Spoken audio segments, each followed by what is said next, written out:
धोखा नहीं हो पाएगा। दुश्मन को दोस्त मान करके रख लिया तो गला काट देगा।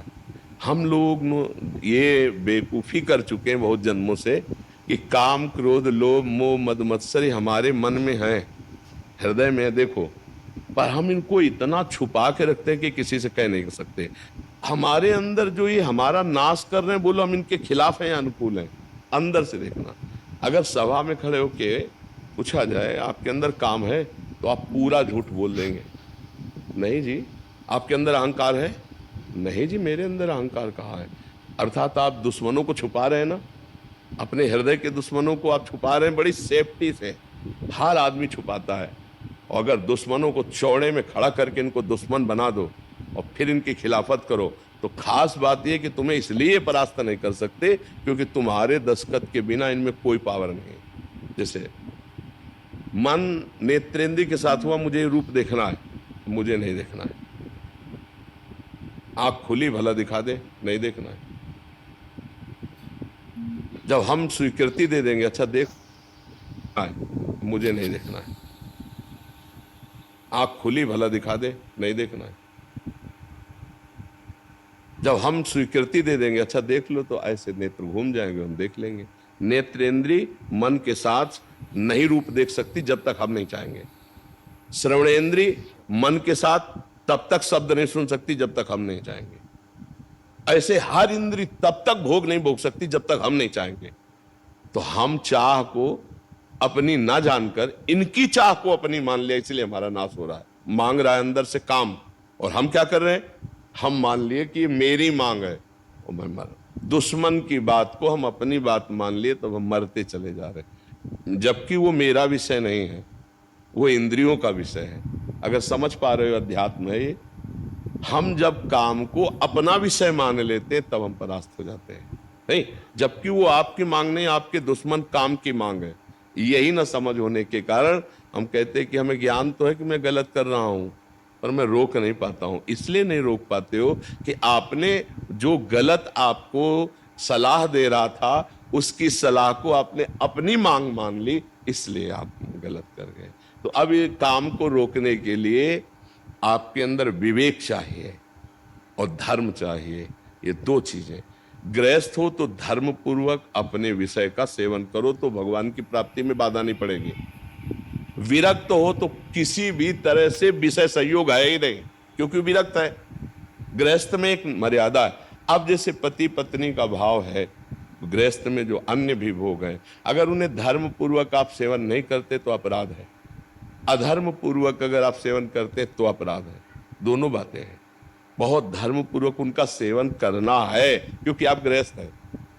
अधर्म पूर्वक भोगों का त्याग करना है। जैसे ब्याह हो गया, अपने पति को छोड़कर किसी और पुरुष की तरफ काम भाव दृष्टि रखना घोर पाप।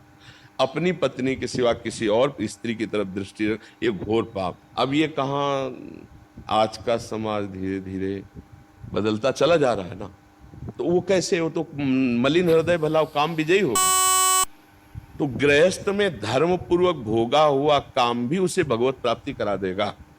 विरक्त में किसी भी तरह से काम का सेवन ना करते हुए वो सच्चिदानंद भगवान को प्राप्त होता है। अभी आप देख लीजिए, काम पर विजय प्राप्त करने के लिए दो ही उपाय हैं। एक प्रवृत्ति मार्ग से जाते हुए धर्म पूर्वक भोगते हुए वैराग्य को प्राप्त होना, और एक निवृत्ति मार्ग से जड़ से उसको नाश करते हुए, किसी भी तरह उसका संयोग ना होते हुए परमात्मा को प्राप्त करना।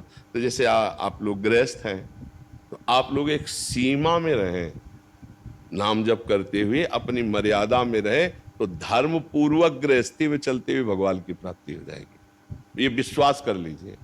और अगर मनमानी आचरण हुए तो फिर प्रिया प्रीतम और भक्ति, इनकी बात दूर जाने दो। मनुष्यता नहीं रह जाएगी, मनुष्यता नहीं रह जाएगी। देखो, पूर्व से ही गलती ना हो, हम इसीलिए इसका विरोध करते हैं। जो आजकल मित्रता का नाटक खेला जाता है ना, एक बॉयफ्रेंड गर्लफ्रेंड ब्रेकअप, तो ये नौटंकी नाटक विदेशों में होता होगा, हमारे भारत की मर्यादा नहीं, ये पवित्र कार्य नहीं है। तो भगवत प्राप्ति या प्रिया प्रीतम से मिलन ये तभी हो सकता है जब हमारा चरित्र पवित्र हो, जब हमारी इंद्रियां पवित्र हो, हमारा मन पवित्र हो, हम काम विजयी हो। एक पत्नी व्रत रखने वाला या एक पति व्रत रखने वाला काम विजयी ही होगा, पक्का होगा, क्योंकि उसमें सुख नहीं, एक दिन उसको वैराग्य हो जाएगा। लेकिन बेविचार करने वाला, मलिन अंतःकरण वाला, चाहे बूढ़ा हो जाए, मर जाए, तो भी वासनाएं नहीं नष्ट होती। इस बात को समझो, इस सिद्धांत को समझो। आजकल नए बच्चे ही चरित्रहीन हो रहे, कैसे जाकर भगवत प्राप्ति या राष्ट्र सेवा या दिव्यता इनमें कैसे आ पाएगी? तो काम विजय होने के लिए पहले चरित्र पावन करे, इंद्रियों को नाम जप के द्वारा और विवेक बुद्धि से मन को शासन में लेकर के इन शत्रुओं का नाश करे, तब भगवत साक्षात्कार होता है। और ये सब सहज में हो जाता है, कोई परेशानी नहीं पड़ती। हमारा लक्ष्य बन जाए, सत्संग सुनते हमारा लक्ष्य बन जाए भगवत प्राप्ति, हमारा लक्ष्य बन जाए धर्म से चलना, हमारा लक्ष्य बन जाए पति प्रेम, हमारा लक्ष्य बन जाए एक सीमा में स्थित रहना, अभी सब ठीक हो जाए। लेकिन मन के अनुसार या काम वेदना के अनुसार या हमारी गंदी वृत्ति के अनुसार, तब तो हमारा सर्वनाश हो जाएगा। भगवत प्राप्ति तो बहुत ऊंची बात है, हम एक मनुष्य कहलाने योग्य नहीं रह जाएंगे, हमारा जीवन सर्वस्व ये काम नष्ट कर देगा। जरा सी गलती हुई, आजीवन कारावास भोग रहे हैं। जरा सा काम ने अपना अधिकार दिखा दिया, गोली मार दी गई है। जरा सा काम ने अपना अधिकार दिखा दिया, फांसी की सजा दी गई। ये क्या है? अगर हम विवेक से नहीं चलेंगे तो हमारा सर्वनाश काम कर देगा। भगवत प्राप्ति तो बहुत दूर है, बहुत बड़ा राक्षस है ये काम, और धर्म पूर्वक भोगा गया काम भगवान का स्वरूप भी है, ये भी बात समझ लो। भगवान ने गीता में जी कहा है, धर्म पूर्वक भोगा हुआ काम मैं हूं। तो आप लोग गृहस्थ में है तो धर्म पूर्वक है, और विरक्त का काम का सर्वतः त्याग है। काम क्रोध मद मान न मोहा, लोभ न क्षोभ राग नहीं द्रोहा, जिनके कपट दंभ नहीं माया, जिनके हृदय बसो न बुधाया। तो समझ पा रहे हो आप सब?